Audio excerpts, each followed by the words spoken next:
Hello everyone.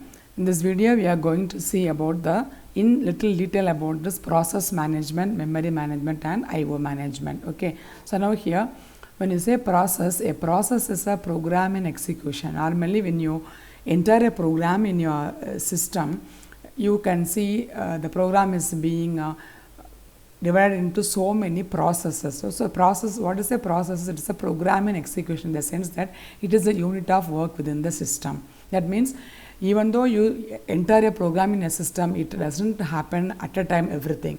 This process this program divided into many processes, then process divided into many tasks, and the tasks divided into many threads. So this is the hierarchy of the process have been divided. That is, they are divided into so many subtasks so that they can accomplish the task in a very efficient manner. So we can say that program is a passive entity and process is an active entity. What does it mean is, what is process entity is, passive entity is, you just enter the program, it is in the memory, but not all the part of the program is executed at once. Only a portion of the program, which is called as the process, which is currently active. That is called as an active entity. Okay, and these processes are further divided into many tasks. So tasks are again the small units than the processes, and the task sometimes they divided into many threads. So thread is again a lightweight process. Okay, so now when you say the process needs resources to accomplish this task, whatever the process may be, every process needs some memory, some input and some process and some output. So it has to it needs all the resources like the CPU, the role of the CPU, and how the memory is accessed, and how the input is got, and how the output is revealed, and how the data are initialized. So everything, the process needs some resources to do this task. Okay, and then what is process termination is, suppose when you are using the process is running which is not in use for a further period, they can be killed from the running. That is called as an termination. So when you terminate any process, naturally we can claim the resources. As you know, the process acquires some part of the CPU, some part of the memory and some part of the IO sections. So when the process is terminated, these resources, whether it is CPU resource or memory resource or IO resource, those resources can be terminated and they can be reused for some other processes. That is the way the operating system efficiently skips the resource between the different processes. Okay, and then we have a concept called program counter. What is a program counter is, it keeps track of the line of code of any program you are typing in the system. So it specifies the location of the next instruction to execute. So you all know that the processes executes in a sequential fashion. That happens one at a time, and when any interrupt or any function call and another subprogram call, when that comes, naturally the process jumps to the execution and come back to the main point of execution. So when it being executed, it needs some counter to keep track of how long the program is being accomplished by keeping track of the program counter. So the program counter is an important register which plays a main role in the process management system. And then we have some multi-threaded processes. What is multi-threaded processes? As I told you, the process is divided into many small tasks, and the small tasks divided into many tasks. So every thread, so the task into thread is the smallest unit of process. The unit can be the work can be done in the system. Okay, so naturally we have thousands of threads inside the system which have been processed. So now that is called as a multi-threaded process. Okay, but the program counter is only, it has only one program counter per thread. Okay, and then here also we have to talk about the concurrency by multiplexing the CPU. What is concurrency by multiplexing the CPU is, what is multiplexing is, selecting few from many. That is called as a multiplexing. Okay, when you say about data communication, we say that we select some line for communicating the data. Likewise, when concurrency by multiplexing the CPU among the processes means, there are many processes that uses the CPU for some unit of time. Now how the concurrency can be achieved is, few processes from the that is the CPU is having so many processes under execution, and some process has to go with other process, that is called as a concurrency. So in that case, the CPU has to choose some few processes among the many processes so that they can go in a concurrent fashion. That is called as an multiplexing the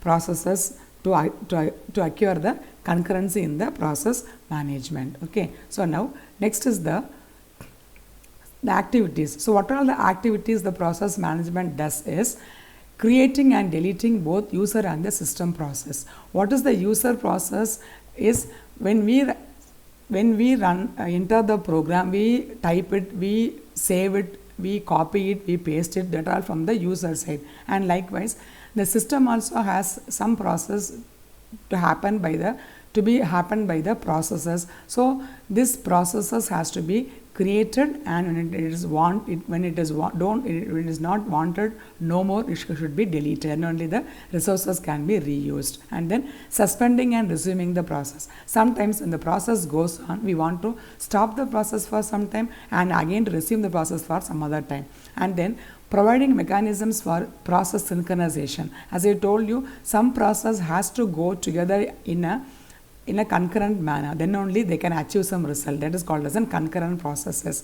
So for example, we are having the example like a classical problems of synchronization, where we have reader-writer problem or producer-consumer problem. What is reader-writer problem is, unless otherwise the writer process writes something and put it in the buffer, reader process cannot read the things from the buffer.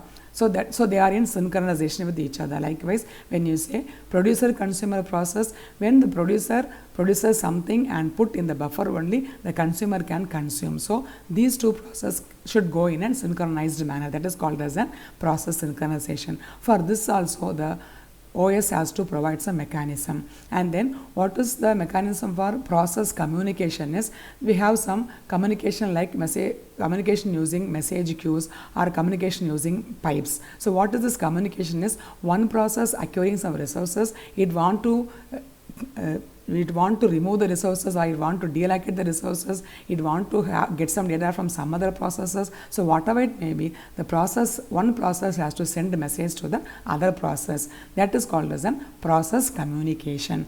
There we come across the IPC, which is inter-process communication, and also messaging by queues and messaging by pipes.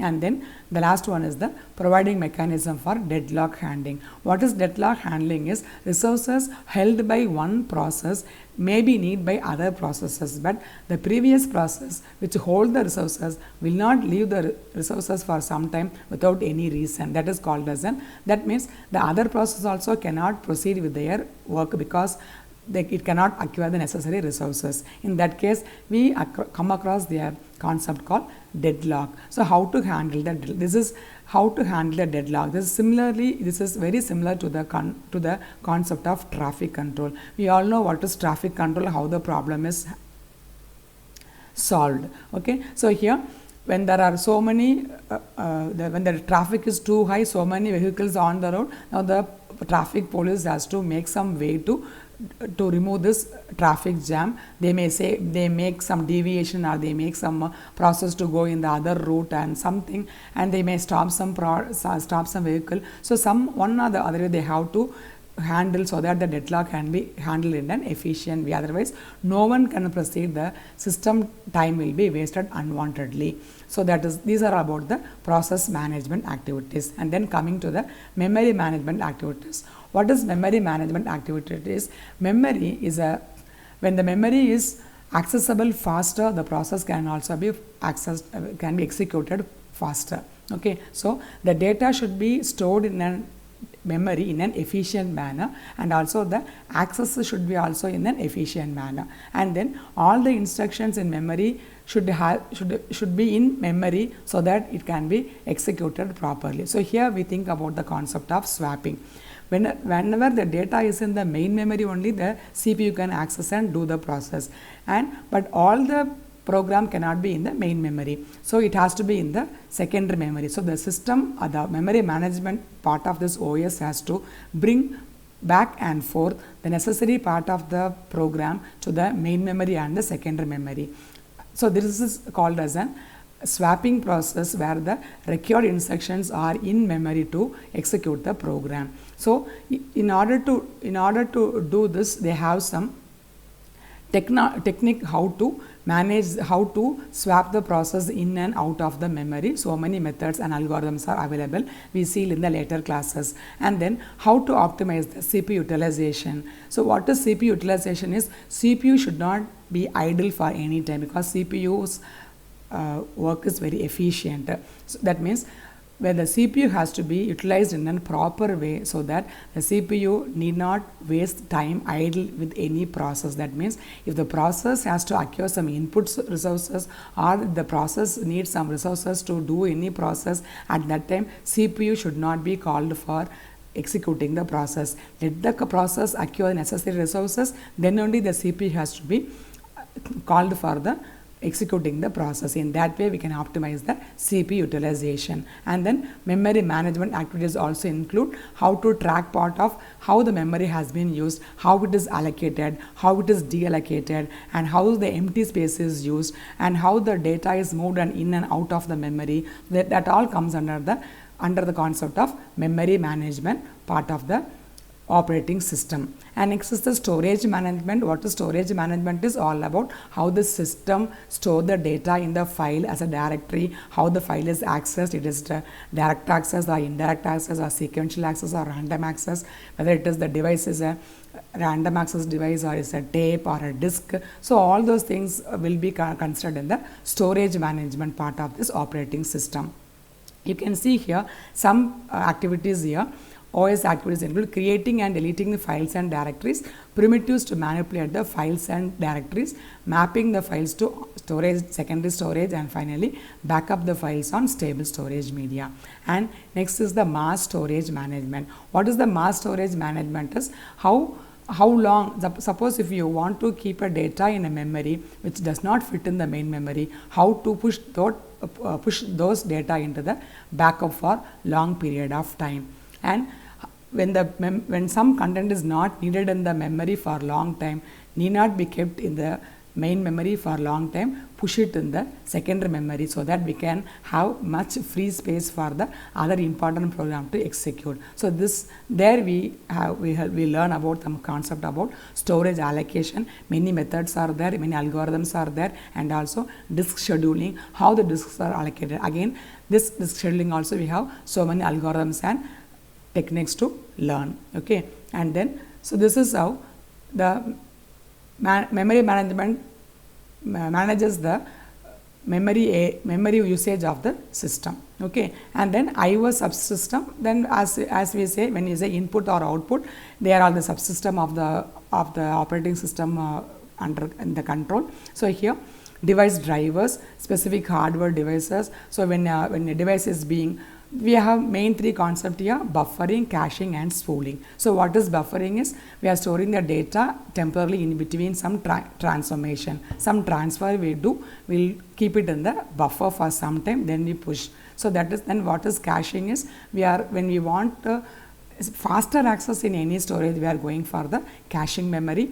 And then spooling is all about simultaneous peripheral operation online. That means how to make the job without overlapping with one another, so that we can get the efficient storage, efficient operation with the input output part of the system. And then device drivers, every device have some drivers so that the device can be accessed and processed continuously and perfectly. And the next part is the protection and security. So as I told you in the previous class, protection is all about the controlling access of the process. Okay, and security is, we are just saving the system out of some internal and the external attacks, some worms, some viruses, and some theft, and some denial of service, and all those things that comes under the security. So now here, for this, in order to maintain this, we have some IDs like user ID and group ID. So what is user ID is how the user is